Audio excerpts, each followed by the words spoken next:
और मुझसे रिलेटेड किसी भी तरह के पर्सनल सवाल के लिए आप मुझे इंस्टाग्राम या फेसबुक पर फॉलो कर सकते हैं। इसके लिए लिंक आपको डिस्क्रिप्शन में मिल जाएगा।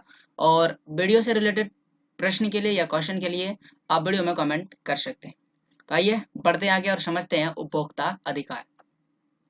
जैसा कि इस चैप्टर का नाम है उपभोक्ता अधिकार, तो सबसे पहले हमें यह समझना जरूरी है कि ये जो उपभोक्ता है, उपभोक्ता क्या होता है।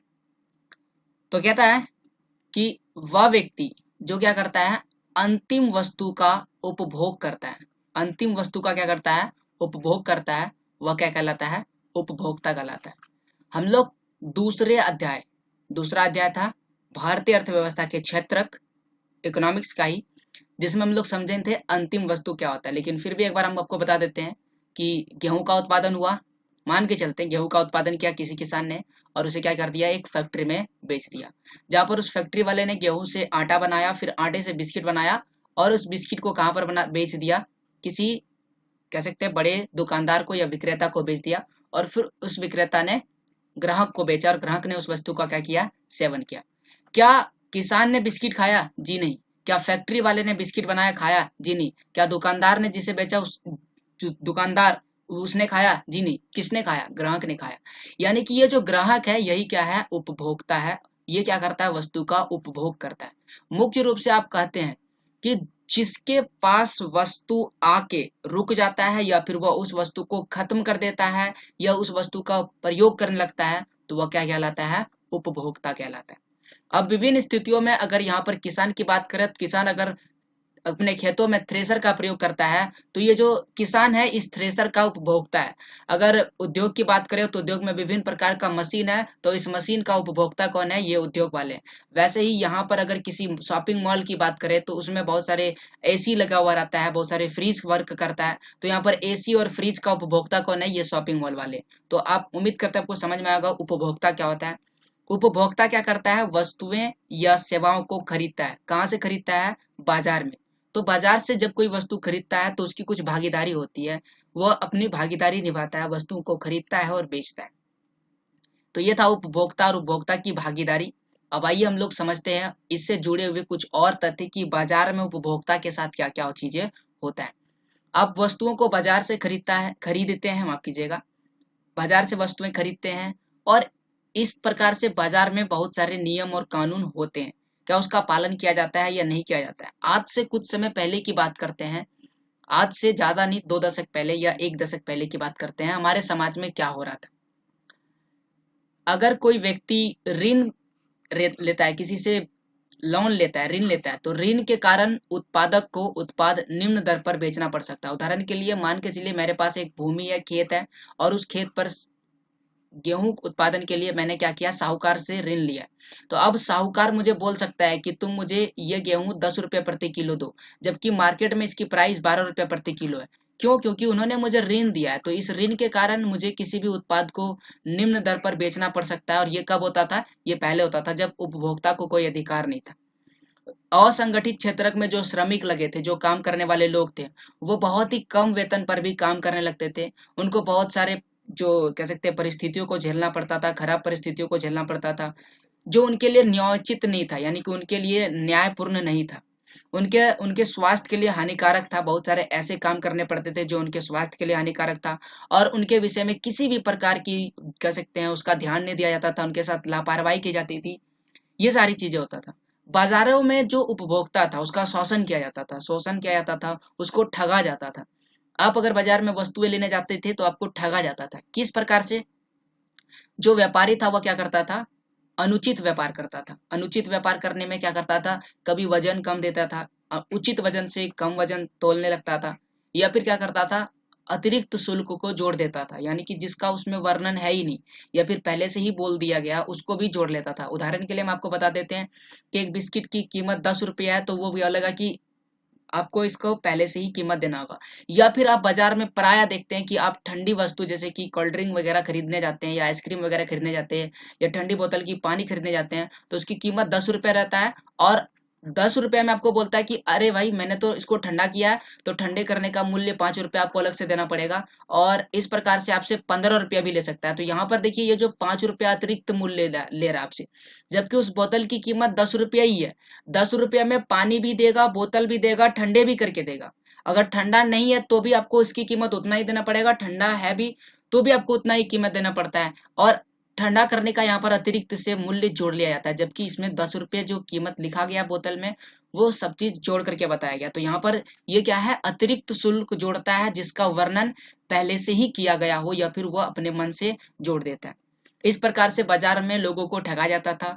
लोग मिलावटी सामान देते थे, दोषपूर्ण वस्तुएं बेचते थे, खराब वस्तुओं को बेचते थे, और जो मीडिया या अन्य स्रोतों से गलत सूचना दे देते थे। मीडिया यानी कि टेलीविजन वगैरह, आप देखिए बहुत सारे ऐसे विज्ञापन दिखाते हैं कि ये वाली चीजों का प्रयोग कीजिए, जैसे कि उदाहरण के लिए किसी शैम्पू का नाम लेते हैं तो बोलता है कि मेरी शैम्पू को लगाइए तो आपके बाल बड़े हो जाएंगे, घने हो जाएंगे, काले हो जाएंगे, या फिर किसी और चीज को विज्ञापन में देता है।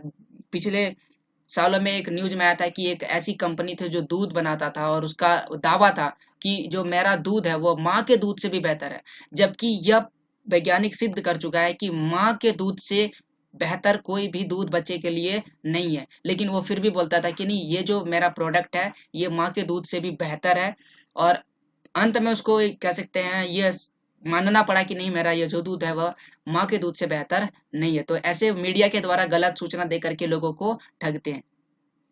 इतना ही नहीं है, जो तंबाकू होता है, तंबाकू आप जानते ही है, इस तंबाकू जो सिगरेट है वो या फिर किसी और चीज, तो तंबाकू है वह हम लोग जानते हैं कैंसर का कारक है, लेकिन इसके लिए बहुत लंबा आंदोलन करना पड़ेगा, बहुत दिनों तक अदालतों में केस चला, तब जाकर के वो जो तंबाकू बनाने वाली जितनी भी चीजें हैं उनको मानना पड़ा कि हाँ, हमारा जो प्रोडक्ट है, हमारा जो उत्पाद है वह कैंसर का कारक है।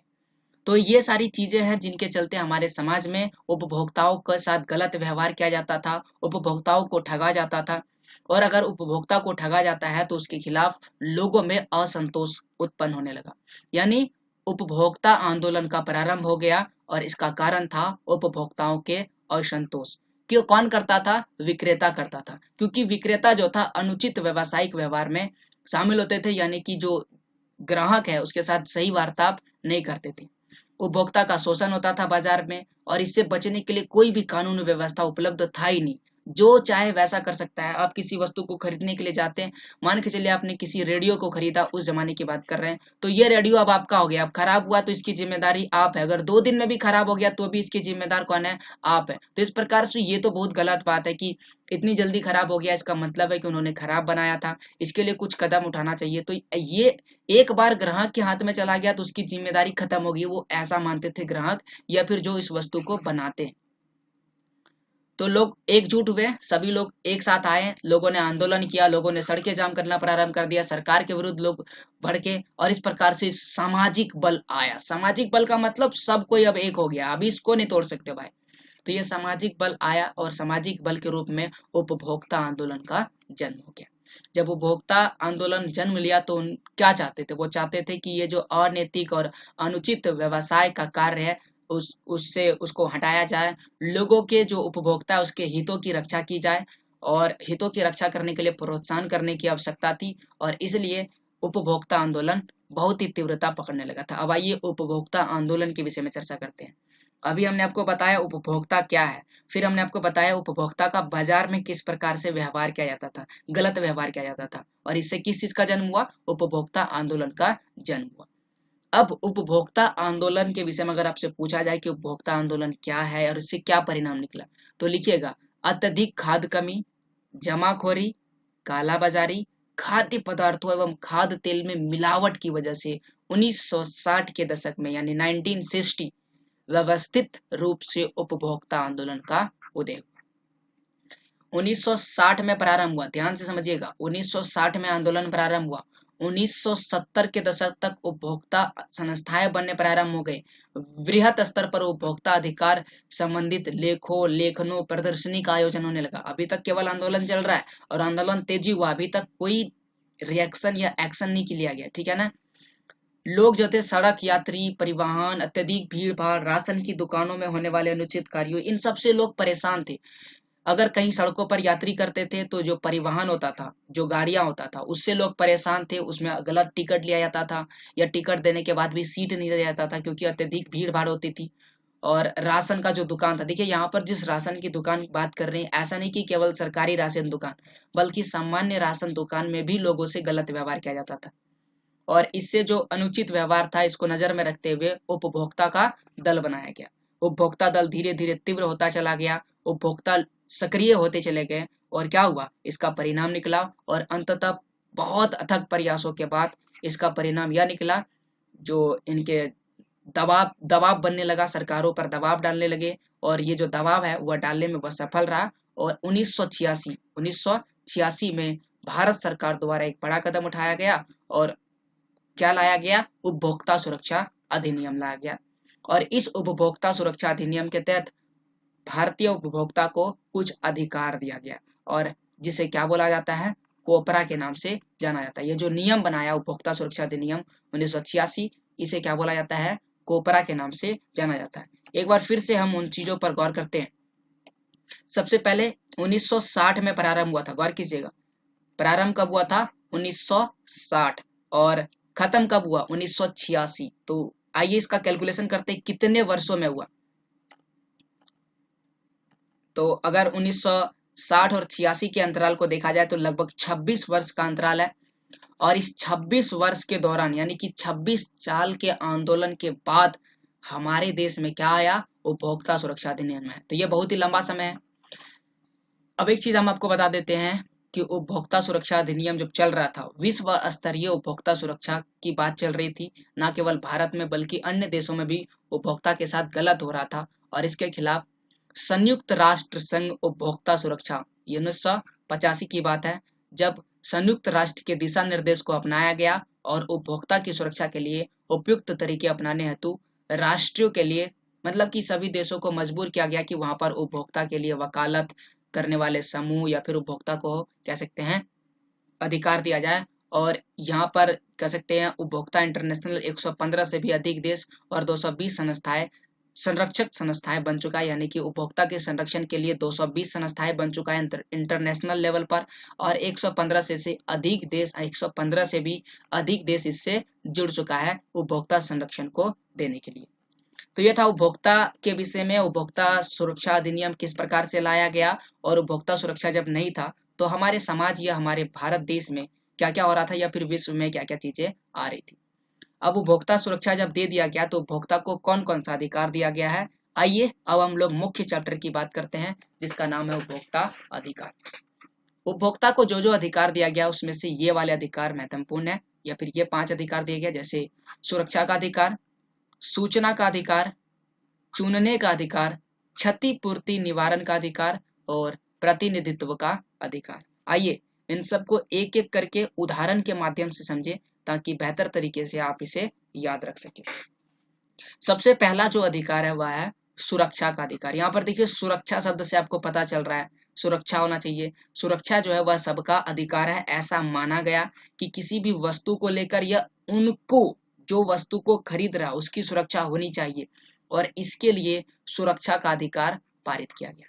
अब देखिए, जब हम एक उपभोक्ता के रूप में क्या करते हैं, बहुत सी वस्तुओं और सेवाओं का उपयोग करते हैं, बहुत सारे वस्तुओं को खरीदते हैं, बहुत सारी सेवाओं का प्रयोग करते हैं, जैसे हॉस्पिटल में दवाइयाँ लेते हैं या डॉक्टर से इलाज करवाते हैं। तो हमें वस्तुओं के बाजारीकरण और सेवाओं की प्राप्ति के खिलाफ, माफ कीजिएगा, सुरक्षित रहने का अधिकार है। यानी कि जो भी वस्तुएं हमें बाजार से दी जा रही है उसके प्रति हमें सुरक्षा होना चाहिए, या जो भी सेवाएं दे जा रही है उसके प्रति हमें सुरक्षा मिलनी चाहिए। अगर ऐसा नहीं होता है तो हमारा जो सुरक्षा का अधिकार है इसका हनन होता है, क्योंकि ये जो जीवन और संपत्ति के लिए खतरनाक होते हैं। अगर कोई सुरक्षा नहीं देता है तो वह जीवन और संपत्ति के लिए क्या होता है, खतरनाक होता है। देखिए, अगर आप दवाइयाँ लेने जाते हैं और वह सुरक्षा की दृष्टि से खराब है, तो ये आपकी सुरक्षा होनी चाहिए कि आपको ऐसी दवाई दी जानी चाहिए जिससे आप ठीक हो जाए, ऐसा नहीं कि बीमार पड़ जाए। तो ये आपके जीवन के लिए हानिकारक हो सकता है अगर सुरक्षा नहीं देखा जाए। यदि आप कोई वस्तु खरीदते हैं, मान के चलिए कि किसी टीवी को खरीदते हैं और उसमें शॉर्ट लगता है, तो ये आपके संपत्ति के लिए हानिकारक है, आपकी सुरक्षा के लिए हानिकारक है। या फिर वो जल्दी जल्दी खराब हो जाता है। आपने मान के चलिए कि एक टीवी खरीदा और वो वाली टीवी क्या हुआ, 3 दिन में खराब हो गया। फिर से आप टीवी खरीदे, फिर से 3 दिन में खराब हो गया, तो आपके पास इतने पैसे थोड़े हैं कि बार बार आप टीवी खरीदे और खराब हो जाए और कंपनी कोई जिम्मेदारी नहीं ली। तो इससे आपका संपत्ति क्या होगा, हरास होगा। और इसीलिए सुरक्षा का अधिकार बहुत ही महत्वपूर्ण है। ऐसी बहुत सी वस्तुएं और सेवाएं हैं जिन्हें हम खरीदते हैं और सुरक्षा की दृष्टि से खास सावधानी की जरूरत होती है, तो उसमें सुरक्षा की जरूरत पड़ती है, जिसका हमें खास तरह से मानना चाहिए। अब एक कहानी आपको बताते हैं, एक उदाहरण। ये जो फोटो है ये रेज्यू मैथ्यू है, जो कक्षा 9 का एक स्वस्थ लड़का है, अच्छा लड़का है, ठीक है ना। केरल के एक निजी चिकित्सालय में टॉन्सिल निकलवाने के लिए जाता है। ये टॉन्सिल निकलवाने के लिए भर्ती होता है और यहाँ पर जो सर्जन होता है, सर्जन मतलब होता है जो सर्जरी करता है, ठीक है ना। तो सर्जरी करने के लिए सामान्य बेहोशी की दवा दे देता है, एक सामान्य सा नॉर्मल सा दे देता है, दवाई दे देता है, जिससे क्या होता है कि वो जब उसका ऑपरेशन किया जाता है बीच में ही उसे होश आ जाता है। बेहोशी की दवा दे करके इसका इलाज करता है, लेकिन ये बीच में ही जब इसका इलाज चल रहा रहता है तो इससे क्या होता है, इसको होश आ जाता है, जिसकी वजह से इसका जो दिमाग है उस पर असर पड़ जाता है और इसका दिमाग खराब हो जाता है और दिमाग असामान्यता लक्षण आ जाता है, जिसकी वजह से ये अपांग हो जाता है, ये चल नहीं सकता है, फिर नहीं सकता है। अब देखिए इसकी सुरक्षा के साथ खिलवाड़ किया गया है और ये सुरक्षा के अधिकार के खिलाफ है, और इसीलिए इन्होंने क्या किया, इस जो सर्जन है या डॉक्टर जो है उसके खिलाफ लापरवाही का केस दायर कर दिया और इसके एवज में इन्होंने बोला कि मुझे 5 लाख रुपये चाहिए क्योंकि आपने लापरवाही की और मुझे इतने मुआवजे की जरूरत है। ये मामला जो था खारिज कर दिया गया, मतलब बोला कि ये फालतू है, ऐसे वैसे इसको ऐसे करके खारिज कर दिया गया क्योंकि इसके पास सबूत पर्याप्त नहीं था। ये भी एक मुख्य कारण था, इसके पास सबूत भी पर्याप्त नहीं था। तो फिर इन्होंने क्या किया, दिल्ली में जाके केस कर दिया। दिल्ली में जाकर के जो राष्ट्रीय उपभोक्ता विवाद है वहां पर जाके इन्होंने क्या कर दिया, केस कर दिया। वहां पर इसकी जांच की गई और पाया गया कि ये जो डॉक्टर है वो सच में लापरवाह था और लापरवाही की वजह से इसका जो दिमागी संतुलन खराब हो चुका है और ये अपांग हो चुका है और इस वजह से इसको हार जाना देना पड़ा, डॉक्टर साहब को हार जाना देना पड़ा। तो ये एक कहानी है जिससे हमें पता चलता है कि सुरक्षा का अधिकार क्या है और इसके लिए हमें क्या करना चाहिए जब हमारे साथ कोई गलत करता है। अब आइए हम लोग अगले अधिकार के विषय में बात करते हैं, जिसका नाम है चयन का अधिकार, या फिर माफ कीजिए सूचना पाने का अधिकार है। सूचना पाने का अधिकार, सूचना में क्या होता है, वस्तुओं और सेवाओं के बारे में जानकारी। देखिए कोई भी वस्तु खरीदते हैं, किसी भी वस्तु का पैकेट खरीदते हैं तो पैकेट पर क्या लिखा रहता है, उसमें कुछ जानकारियां लिखी रहती है। जैसे वह अवयव कौन कौन सी चीजों से बना हुआ है, उसका मूल्य लिखा रहता है, कितना दाम है, बैच की संख्या रहती है, निर्माण की तारीख कब वह बना है वह भी लिखा हुआ रहता है, खराब होने की अंतिम तिथि भी लिखी हुई रहती है, वस्तु बनाने वाले के पता, ये कहाँ पर बना है, किसने बनाया है, ये सारी चीजें उसमें लिखी रहती है। तो इस प्रकार से ये जानकारी है। अगर किसी वस्तु में ये चीजें नहीं लिखी रहती है तो वह गलत प्रोडक्ट है, आप उसे नहीं खरीदें। तो ये मेरी कह सकते हैं ये हमारा अधिकार है कि ये सारी चीजें हमें जानना है कि उसमें क्या मिला है, कोई खराब चीज तो नहीं मिला है, उसका मूल्य सच में कितना है, क्योंकि अगर उसमें मूल्य नहीं लिखा रहेगा तो दुकानदार कभी कभी उसका 20 रुपया कीमत है तो कहीं 30 रुपया ले लेगा, कहीं 35 रुपया ले लेगा, कहीं 10 रुपये में भी दे सकता है। तो ऐसे में उसमें मूल्य लिखा रहता है। और अगर आपको कोई शिकायत होता है तो उसके जो जो उस वस्तु को बना रहा है वहां पर जाकर के शिकायत कर सकते हैं, ये वस्तु बनाने वाले का पता भी रहता है। इसके अलावा भी बहुत सारी ऐसी सूचनाएं दे देते हैं, जैसे कि अगर कोई वस्त्र खरीदते हैं, कोई भी आप कपड़ा खरीदते हैं तो उसमें धुलाई संबंधी निर्देश दिया रहता है कि इस कपड़े को कैसे धोना है, गर्म पानी, ठंडे पानी, या कितने समय तक इसे सर्फ में रखना है, ये सारी चीजें उसमें दिया रहता है। या फिर उसे आयरन करना है या नहीं करना, ये सारी जानकारी उस वस्त्र में दिया रहता है अगर आप वस्त्र खरीदते हैं। तो ये था सूचना पाने का अधिकार में, जिसमें ये सारी सूचनाएं हमें जरूर मिलनी चाहिए। अगर नहीं मिलता है तो आप इसके खिलाफ जा सकते हैं। आइए अब बात करते हैं कि MRP। देखिए बहुत बार वस्तुओं में MRP नहीं लिखा रहता है, यानी कि वो जो उसका दाम है, यानी कि जो मूल्य है वो बहुत बार नहीं लिखा रहता है, बहुत बार उसे इरेज कर देता है या ब्लैक कर देता है। तो ये गलत चीज है, आप इसके खिलाफ भी जा सकते हैं। तो ये जो मुद्रित मूल्य है, यानी कि अगर किसी में MRP लिख करके 20 रुपये कीमत लिखा है तो एक महत्वपूर्ण बात यह है कि जो ग्राहक, जो दुकानदार है वो इससे 20 रुपया लेता है। कहीं कहीं अगर इससे अधिक लेता है तो आप उसके खिलाफ जा सकते हैं। लेकिन एक चीज जो आपको याद रखना है कि ये जो MRP लिखा है, जिसको हम लोग हिंदी में कहते हैं अधिकतम खुदरा मूल्य, ठीक है। अधिकतम खुदरा मूल्य इंग्लिश में से हो जाएगा मैक्सिमम रिटेलर प्राइस, ठीक है। अधिकतम खुदरा मूल्य से कम दाम पर वस्तु देने के लिए मोल भाव भी कर सकते हैं। अगर आपको लगता है कि इसका 20 रुपए कीमत है और 15 रुपए में दे दीजिए या 10 रुपए में दे दीजिए, ऐसा वाला भी आप कर सकते हैं। ऐसा नहीं कि एमआरपी जितना लिखा रहेगा उतना देना ही पड़ेगा, क्योंकि बहुत बार दुकानदार एमआरपी बहुत ज्यादा लिखा हुआ रहता है और वो आपसे ले लेता है। तो ये सूचना पाने का अधिकार है, आप इस चीज को जरूर देखें। और मुख्य रूप से अगर आप कभी दवाइयाँ खरीदते हैं तो दवाइयाँ खरीदते समय खराब होने की जो अंतिम तिथि है उसे जरूर देख लें, और वो वस्तु कब बना है यह भी जरूर देख लें। तो ये था सूचना पाने का अधिकार में। ये जो अध्याय है ना केवल जानकारी के लिए ना परीक्षा के लिए, बल्कि आपके लिए भी जरूरी है कि आप बाजार में उपभोक्ता के रूप में क्या क्या भागीदारी निभाते हैं। अब देखिए ये सारी चीजें तो किसी वस्तु या सेवा के लिए था, लेकिन आप किसी सरकारी ऑफिसर्स से बात करते हैं या सरकारी विभाग में कार्यकलापों की विषय में जानकारी ले सकते हैं, सूचना ले सकते हैं, या ये भी हमारे पास सूचना है अधिकार, और इसको हम लोग बोलते हैं RTI यानी राइट टू इंफॉर्मेशन। और ये वाली जो अधिकार है ये 2005 में अक्टूबर को भारत में लागू किया गया है। अब देखिए किसी भी सरकारी विभाग में जाते हैं तो वो उसका कब खुलने का समय है, कब उसका बंद होने का समय है, इस कार्यालय में कौन काम कर रहा है, कौन सा सबसे बड़ा अधिकारी है, उसका मोबाइल नंबर क्या है, वह कब आता है, किस दिन उसकी आने की तारीख नहीं है, अभी वर्तमान में वो कहाँ पर है और कब वापस आएंगे, ये सारी जानकारी आपको मिलना चाहिए। वो बाहर में सूचना में लिखा जाना चाहिए, और ये हमारा राइट टू इंफॉर्मेशन के अधिकार के तहत आता है। तो ये था सूचना पाने का अधिकार। अब एक कहानी है जो समझना जरूरी है ताकि ये बात आपको समझ में आ जाए। अमृता ये वाली लड़की है, एक इंजीनियरिंग स्नातक से नौकरी पाने के लिए प्रमाण पत्रों को जमा करने के लिए तथा इंटरव्यू देने के लिए एक सरकारी विभाग में कोई रिजल्ट प्राप्त नहीं किया। यानी कि इन्होंने क्या किया, एक सरकारी नौकरी पाने के लिए क्या किया, सभी प्रमाण पत्रों को जमा करने तथा इंटरव्यू देने के बाद भी इन्होंने एक नौकरी पाने के लिए प्रमाण पत्र जमा किया, जो भी चीजें से देना चाहिए, उन्होंने इंटरव्यू भी दिया, लेकिन क्या हुआ फिर भी इसका रिजल्ट नहीं आया कि आप पास हुए या फेल हुए, किसी तरह का रिजल्ट नहीं आया। कर्मचारियों ने भी उसके प्रश्न का उत्तर देने से इनकार कर दिया। जब वहां पर जाकर जो कर्मचारी कार्यरत थे उनसे पूछा गया तो वो भी इनके जो प्रश्न है उनका जवाब देने से इनकार कर दिया। अब जो है उसने एक्ट का प्रयोग करते हुए एक प्रार्थना पत्र दिया। सबसे पहले उन्होंने प्रार्थना पत्र दिया कि मेरी जो रिजल्ट है वो क्यों नहीं आई है, प्लीज एक बार उसे चेक किया जाए, कि उचित समय तक परिणाम की जानकारी पाना अधिकार था। सब उसके बाद उन्होंने क्या कर दिया, इसे एक शिकायत दर्ज कर दी कि उचित समय तक, ऐसा नहीं कि आप नौकरी के लिए मुझे अप्लाई करवाएं और 20 साल तक हमें वेट करवा रहे हैं कि हाँ तुम्हें नौकरी देंगे या नहीं देंगे, तुम रिजल्ट ही नहीं दे रहे, तो 20 वर्ष तक तुम ऐसे वेट नहीं करवा सकते।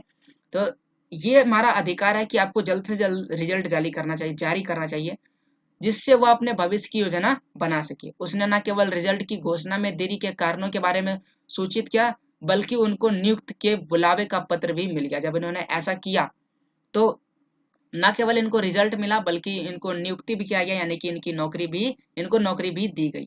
तो जब तक आप अपने अधिकारों का प्रयोग नहीं कीजिएगा तो हो सकता है आपके साथ क्या हो, गलत हो सकता है। तो ये था सूचना पाने का अधिकार, जिसमें आप सूचना पा सकते हैं, चाहे वो किसी भी प्रकार का सूचना, न केवल प्रोडक्ट की जानकारी के विषय में, बल्कि आप परीक्षाएं दे रहे हैं और आपके रिजल्ट में देरी हो रही है तो उसके खिलाफ भी आप सूचना पाने का अधिकार रखते हैं। अब आइए हम लोग आगे बढ़ते हैं और समझते हैं चुनने का अधिकार, जिसको चयन करने का अधिकार कहते हैं। चयन के अधिकार का उल्लंघन या फिर इसके साथ भी नहीं होना चाहिए। देखिए किसी भी उपभोक्ता को जो किसी सेवा को प्राप्त करता है, चाहे वह किसी भी आयु या लिंग का हो या किसी भी तरह की सेवा प्राप्त करता हो, उसको सेवा प्राप्त करते हुए हमेशा चुनने का अधिकार है। ऐसा नहीं कि आप जो वस्तु देंगे वही वस्तु वह खरीदेगा, ऐसा नहीं है, या फिर वही सेवा वह लेगा, ऐसा नहीं है। उसका अधिकार है कि अगर वह चीजें उसे पसंद नहीं है तो वह क्या कर सकता है, बोलेगा नहीं मैं ये वस्तु या ये सेवा नहीं लूंगा, चाहे वह किसी भी जाति सॉरी माफ कीजिएगा आयु या लिंग से संबंध रखता हो, चाहे किसी भी चीज से संबंध रखता हो। तो ये चुनने का अधिकार है। अगर आपको लगता है कि यहाँ पड़ा हुआ 2 वस्तु मुझे पसंद नहीं है, मुझे कोई तीसरा वस्तु चाहिए, तो आप तीसरे वस्तु के लिए आगे जा सकते हैं, या फिर वहां पर है तो आप वहां पर से बोल सकते हैं। देखिए ये क्या होता है, आप देखिए इस चीज को समझने के लिए आइए एक उदाहरण पर बात करते हैं। पहले क्या होता था कि जब आप नया गैस कनेक्शन लेते थे, गैस कनेक्शन की बात कर रहे हैं, तो जो गैस डीलर होता है वो बोलता नहीं आपको जो है ना चूल्हा भी लेना चाहिए, क्योंकि गैस कनेक्शन ले रहे हैं तो गैस कैसे पकाइएगा, गैस से खाना, आपको इसके लिए क्या करना चाहिए, चूल्हा भी लेना चाहिए। और वह जबरदस्ती आपको चूल्हा दे देता था और चूल्हे के बदले में फ्री में नहीं देता था, इसके बदले में आपसे पैसे भी ले लेता था, चाहे इसकी 500 या 600 रुपए जितनी भी कीमत हो वो आपसे ले लेता था। अब मान के चलिए आपके पास 600 रुपया नहीं है तो आप इस चूल्हे को नहीं लेंगे तो गैस भी आपको नहीं देगा। तो ये सारी चीजें जो था दबाव था कि नहीं आपको ये चीज लेना पड़ेगा, तो गलत बात था। उसी प्रकार से जब बहुत सा बार होता है कि बहुत सी ऐसी वस्तु होता है जिसको खरीदने की इच्छा हमें नहीं होती है और हमें क्या करता है दे देता है कि नहीं आपको ये चीज लेना होता है, तो आप वहां पर चुनने का विकल्प होता है कि नहीं इस चीज का अधिकार होता है। अब देखिए बहुत सारी ऐसी चीज होता है कि आप कोई वस्तु खरीदिएगा, जैसे कि आप मान के चलिए कि आपने कुछ वस्तु खरीदा, जैसे कि एक पैकेट बिस्किट खरीदा, उसके साथ आपको क्या किया गया, एक पेन फ्री दे दिया, कलम फ्री दे दिया। बिस्किट खरीदे तो आपको कलम क्या कर दिया, फ्री दे दिया। अब आप बोलेगा नहीं सर मुझे कलम नहीं चाहिए, अब बिस्किट के बदले में हम बिस्किट ही लेंगे, कलम नहीं चाहिए। तो ये वाली बात नहीं कर रहे हैं, लेकिन जब होता है कि आपको उसके बदले में पैसे ले लिया जाता है, उस स्थिति की बात कर रहे हैं। फ्री में दिया जा रहा है तो उसमें कोई बात नहीं, लेकिन जब क्या होता है कि बिस्किट का कीमत 10 रुपया है और आपसे 10 रुपया लेकर के एक पेन फ्री में दे रहा है तो कोई दिक्कत नहीं, लेकिन आपको 10 रुपये बिस्किट का ले रहा है और 5 रुपया पेन का ले रहा है और बोल रहा है कि जब बिस्किट लीजिएगा तो आपको पेन लेना ही पड़ेगा, तो ये तो दबाव वाली बात हो गया। तो इस प्रकार से आप चुनने का अधिकार का प्रयोग करते हैं। ऐसी पहला होता था लेकिन अब अधिकार आ गया जिसके चलते उपभोक्ता अपने अधिकार का प्रयोग करता है, तो ये चुनने का अधिकार था। अब यहाँ पर देखिए एक अलग लेवल का हम उदाहरण लेकर आए हैं, ये किताब में भी दिया, आप पढ़ सकते हैं।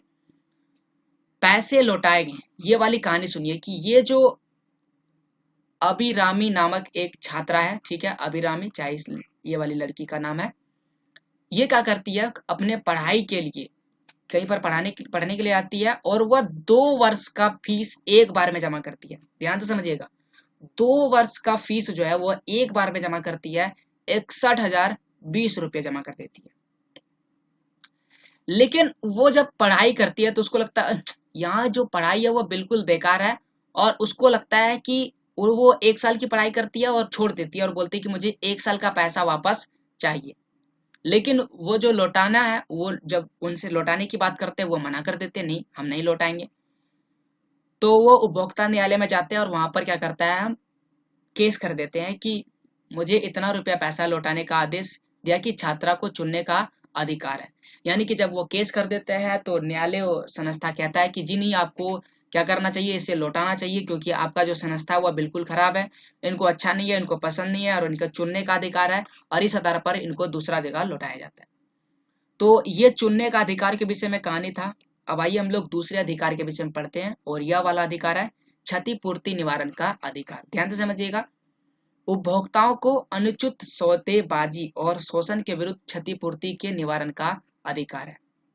देखिए जब आपके साथ अनुचित सौदेबाजी की जाती है, उदाहरण के लिए आप कोई वस्तु खरीदने के लिए जाते हैं और आपको खराब वस्तुएं दे दी जाती है, तो इसके बदले में जो आपको क्षति होता है उसका निवारण करना बहुत ज्यादा जरूरी है और इसके लिए आपका अधिकार है। और इसीलिए आज अगर आप कोई भी वस्तुएं खरीदते हैं तो उसमें गारंटी या वारंटी दी जाती है कि जी हाँ यह वाली वस्तु 1 साल तक सही रहेगी और इस 1 साल की हम गारंटी या वारंटी लेते हैं। आपकी यह वाली वस्तु 1 साल के अंदर अगर खराब हो जाती है तो मैं ठीक करके देता हूँ।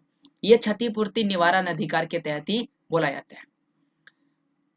यदि एक उपभोक्ता को कोई क्षति पहुंचाई जाती है तो क्षति के मात्र आधार पर उसे क्षतिपूर्ति पाने का अधिकार है।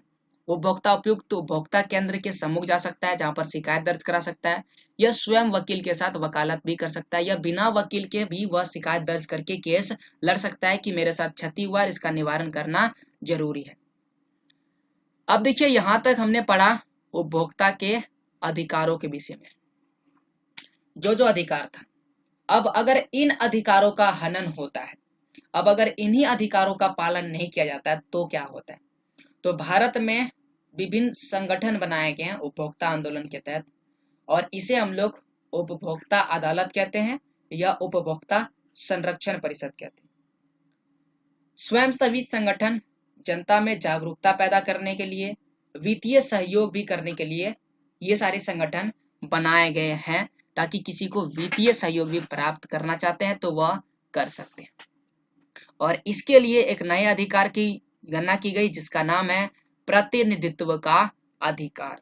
यह अधिकार क्या कहता है, देखिए कोपरा के अंतर्गत उपभोक्ता विवाद के निपटारे के लिए जिला, राज्य और राष्ट्रीय स्तर पर त्रिस्तरीय न्यायिक तंत्र की स्थापना किया गया। देखिए, हमने उपभोक्ता अधिकार को पढ़ा, लेकिन अगर उपभोक्ता अधिकार का खनन किया जाता है तो कहाँ जाएगा, किस अदालत में जाएगा? तो इसके लिए त्रिस्तरीय न्यायिक तंत्र की स्थापना की गई है। पहला है जिला स्तर न्यायालय, दूसरा है राज्य स्तरीय अदालत या न्यायालय, और तीसरा है राष्ट्र स्तरीय अदालत या न्यायालय। जिला स्तर का जो न्यायालय है, इसमें जिला, जिसे जिला केंद्र भी कहते हैं, और राज्य स्तरीय अदालत को राज्य आयोग भी कहते हैं, और राष्ट्र स्तरीय अदालत को राष्ट्रीय आयोग भी कहते हैं। अब इस तीनों में अंतर क्या है? देखिए, जो जिला स्तर का न्यायालय है उसमें 20 लाख तक का जो भी मामला होगा वही चीज जाएगा। उससे अगर अधिक हो गया, 20 लाख से अधिक हो गया और 1 करोड़ तक का जो मामला है वो किस में जाएगा? राज्य स्तर का अदालत में बात की जाएगी। और अगर 1 करोड़ से अधिक का मामला है, चाहे जितना भी हो जाए, वो वाली किस में जाएगी? राष्ट्रीय स्तर के अस्पताल में, माफ कीजिएगा, अदालत में जाएगी। तो ये था प्रतिनिधित्व का अधिकार, जिसमें ये सारी चीजें प्रतिनिधित्व करती है, जनता का प्रतिनिधित्व और उपभोक्ता के प्रतिनिधित्व के लिए ये सारे अधिकार बनाए गए। अब अगर मान के चलिए कि कोई ऐसा कानून है जो 20 लाख का ही है, मान के चलिए, और वो वाली या फिर 20,000 का ही मामला है, और वो वाला क्या करता है, जिला स्तर में जाता है और खारिज कर दिया जाता है, बोलता नहीं ये वाला तो हम नहीं लेंगे। तो चाहे पैसा कितनी भी रहे, रकम कितनी भी रहे, अगर आपको खारिज कर दिया जाता है तो आप राज्य स्तर जा सकते हैं, और वहां भी खारिज कर दिया जाता है तो राष्ट्र स्तर पर आप अपील कर सकते हैं कि नहीं, मेरे साथ अन्याय हो रहा है और ये वाले केस जो है जिला स्तर या राष्ट्र स्तर पर नहीं लिया जा रहा है। लेकिन आप डायरेक्ट छोटी रकम जैसे कि 20,000 रुपए की रकम का केस लेकर के डायरेक्ट ही आप राष्ट्रीय स्तर के न्यायालय में नहीं जा सकते हैं, जब तक आपको जिला स्तर खारिज नहीं करेगा या राज्य स्तर खारिज नहीं करेगा, तब तक आप राष्ट्रीय स्तर में नहीं जा सकते। तो यह था मुकदमा के विषय में, और यही क्या कहलाता है, प्रतिनिधित्व का अधिकार कहलाता है। तो अभी तक हमने उपभोक्ता के सभी अधिकारों का अध्ययन किया। अगर आपको किसी भी तरह का प्रॉब्लम है उपभोक्ता अधिकार से, हमें कमेंट करें, हम कमेंट में ही रिप्लाई दे देंगे आपको। ऐसे नहीं कि आपको आने वाले वीडियोस के लिए वेट करना पड़ेगा। और अगर वीडियो अच्छा लग रहा है तो प्लीज लाइक कीजिए। अब आइए हम लोग आगे बढ़ते हैं और समझते हैं ये वाली चीज, और इसका नाम है कि उपभोक्ता, जो उपभोक्ता है उसको जागरूक कैसा बनाया जाए। देखिए, उपभोक्ता के साथ गलत तो होता आ रहा है, और इतने सारे कानून बनने के बाद भी उपभोक्ता के साथ गलत हो रहा है। आज भी बाजारों में उपभोक्ता को गलत वस्तुएं दी जा रही है, और गलत वस्तुएं दे करके उनको ठगा जा रहा है। तो इसके लिए क्या करना चाहिए? जो उपभोक्ता है, अगर वह किसी भी वस्तु को खरीदता है, किसी भी सेवाओं को खरीदते हैं, तो खरीदते समय वह जो है ना, अपने अधिकारों के प्रति सचेत रहेंगे। सबसे पहले जितने भी अधिकार हैं उनका प्रयोग करेंगे, और अगर इनका प्रयोग करते हैं तो वो अच्छे वस्तु खरीद सकेंगे, जो खराब वस्तु है और अच्छा वस्तु उसमें फर्क महसूस कर सकेंगे, और श्रेष्ठतम चुनाव में सक्षम हो जाएंगे। और अगर ये भी नहीं होता है तो जागरूक उपभोक्ता बनने के लिए आपको क्या करना होगा? निपुणता और ज्ञान का प्राप्त करना बहुत ज्यादा जरूरी है। जब तक आपको उपभोक्ता अधिकार की जानकारी नहीं होगी, आपको ये चीज नहीं पता होगा कि किसी भी वस्तु की गुणवत्ता की पहचान किस प्रकार की जाती है, तो आप वस्तु को सही तरीके से नहीं खरीद पाएंगे। तो ये जागरूक वाली बात आपको ज्यादा से ज्यादा फैलाना चाहिए। जैसे कि अगर आप किसी दुकान में जाते हैं और आपको लगता है कि यहाँ पर कोई वस्तु खराब दी जाती है, यहाँ पर ये वाली वस्तु बिल्कुल मेरे लिए खराब है, तो आप दूसरों को बताइए कि यहाँ पर से वस्तु मत लो, ये वाली वस्तु खराब दी जाती है। इसको बोलते हैं जागरूकता, और यही निपुणता है, और इसी को ज्ञान प्राप्ति कहते हैं। ऐसे नहीं कि आपको इसके लिए पढ़ाई करना पड़ेगा। आप अगर आपको कहीं लगता है कि फलाने दुकान में या फलाने जगह पर जो खराब वस्तु दी जाती है, फलाने अस्पताल में या फलाने जगह पर खराब सेवाएं दी जाती है, तो आप उसको बोल सकते हैं कि यहाँ पर मत जाओ, यहाँ पर खराब चीजें दी जाती है। तो ये उपभोक्ता की जागरूकता है। इतने सारे कानून बनने के कारण उपभोक्ता को कह सकते हैं जागरूक होने के बाद भी हमारे समाज में कुछ चीजें हैं जो कमी हो रहा है। थोड़ा सा बताने भूल गए कि हमारे देश में जागो ग्राहक जागो के तहत आपको बार बार एडवर्टाइजमेंट दिखाया जाता है, यानी विज्ञापन दिखाया जाता है टीवियों में या पोस्टरों के माध्यम से या अखबारों के माध्यम से। आपको ग्राहक को जागरूक किया जाता है कि अगर आपके साथ ऐसा होता है तो आप उनके खिलाफ केस दायर कर सकते हैं, या फिर गलत हो रहा है, जैसे कि बीच में एक मुहिम चलाया गया था कि जो राशन की दुकान है उसमें कम वजन तोला जाता है या मिलावटी सामान दिया जाता है, तो उसके खिलाफ आप बोल सकते हैं। या फिर बीच में ऐसी बात आई थी कि बिना आधार कार्ड दिखाए आपको राशन की दुकान में, देखिए हम सरकारी राशन की बात कर रहे हैं जहाँ पर बीपीएल कार्ड से आपको राशन दी जाती है, जिसे लाल कार्ड भी कहते हैं, उस दुकान की बात कर रहे हैं। तो वहां पर बोला गया था कि आधार कार्ड जब तक नहीं दिखाया जाएगा तो आपको राशन नहीं दी जाएगी। तो बहुत सारे ऐसे गरीब आदमी थे जिनको राशन नहीं मिल पाता था, जिनका घर उन राशन से चलता था, तो उनकी स्थिति बहुत खराब हो गई थी, वो बीमार पड़ने लगे थे। तो यहाँ पर एक कह सकते हैं ये गलत हो रहा था। तो अगर आपके साथ अगर वहां पर ग्राहकों के जागरूकता के लिए एक अभियान चलाया गया कि अगर आधार कार्ड नहीं मैच खा रहा है या फिर अंगूठे का निशान नहीं मैच खा रहा है नए नए तरीके से, तो आप किसी भी तरीके से उनको राशन दीजिए। राशन बंद नहीं होना चाहिए, कुछ भी हो जाए लेकिन राशन बंद नहीं होना चाहिए। चाहे उनके पास अगर बीपीएल कार्ड है, लाल कार्ड है, तो उसे मिलना जरूरी है। और ये था जागो ग्राहक जागो का कह सकते हैं जागरूकता अभियान। तो इस प्रकार से जागरूकता अभियान बीच बीच में सरकार द्वारा चलाया जाता है। अगर लगता है सरकार को यहाँ पर गलत हो रहा है तो आप सरकार को बताइए कि यहाँ पर गलत हो रहा है। अगर आपसे नहीं हो पा रहा है तो सरकार उनके खिलाफ जरूर कुछ ना कुछ करेगी। वैसे ही अगर कोई आप बढ़िया वस्तु खरीद रहे हैं, कीमती वस्तुएं खरीद रहे हैं, तो उसमें तरह तरह के जो है आईएसआई मार्क रहता है या एग मार्क का लोगो रहता है, या फिर उसमें इस प्रकार से लिखा रहता है कि ओके ये टेस्टेड है, अच्छी चीजें हैं। तो इस प्रकार से आप उसमें लोगो या चिन्ह को देख सकते हैं, जिसका प्रयोग करके हॉल मार्क जिसे कहते हैं, देखिए ISI mark, egg mark, hall mark या शाब्दिक चिन्ह कुछ ऐसा होता है जिससे आप पहचानते कि नहीं ये वाली तो अच्छी वस्तु है। तो इस प्रकार से आप इसे जरूर देख कर ले। कोई भी इलेक्ट्रॉनिक उपकरण खरीदते हैं तो उसमें ये वाली आईएसआई ऐसा करके लिखा रहता है, तो आप पहचानते कि नहीं ये वाला अच्छा प्रोडक्ट है। अगर किसी में नहीं लिखा है तो वो वाली अच्छा प्रोडक्ट नहीं है। तो ऐसे में आप भी सतर्क रहिए, क्योंकि आपके साथ गलत होता है, उपभोक्ताओं के साथ गलत होता है।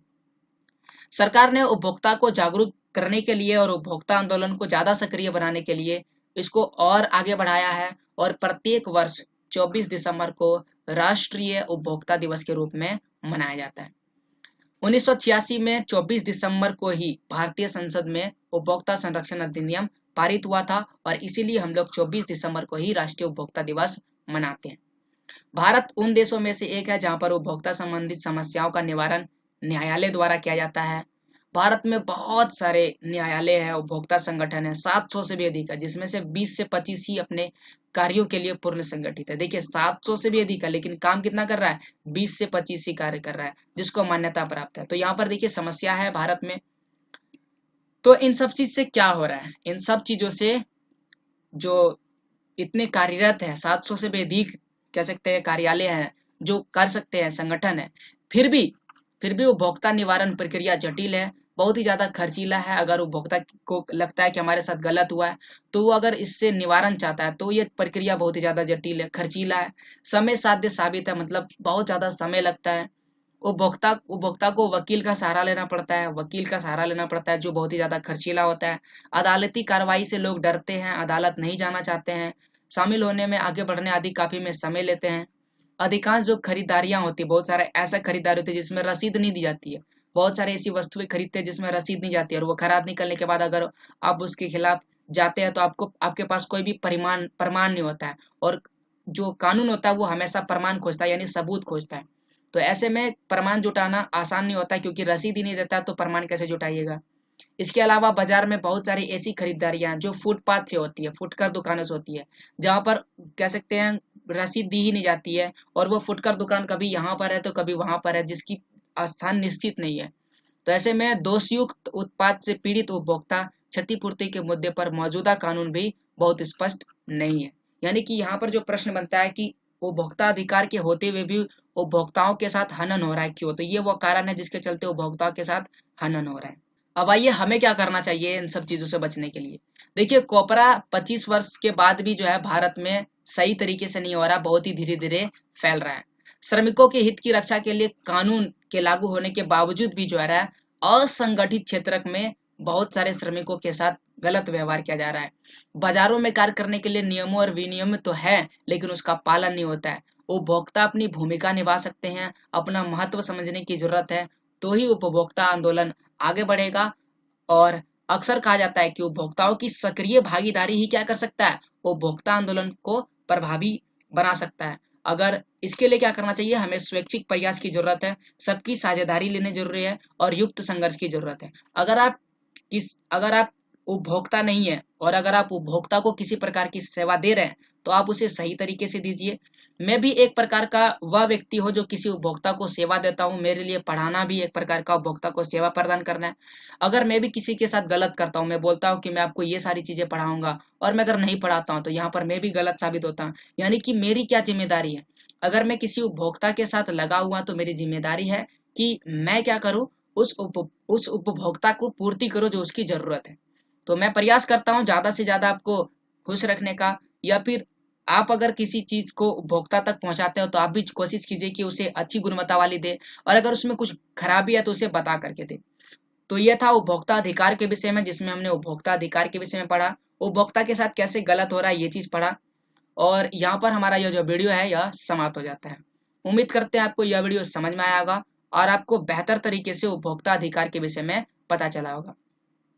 किसी भी तरह की समस्या के लिए आप हमें कमेंट करें और हमसे जुड़े हुए प्रश्न सवाल के लिए आप मुझे इंस्टा या फेसबुक पर फॉलो कर सकते हैं। अभी तक के लिए इतना ही। जय हिंद, जय भारत, वंदे मातरम।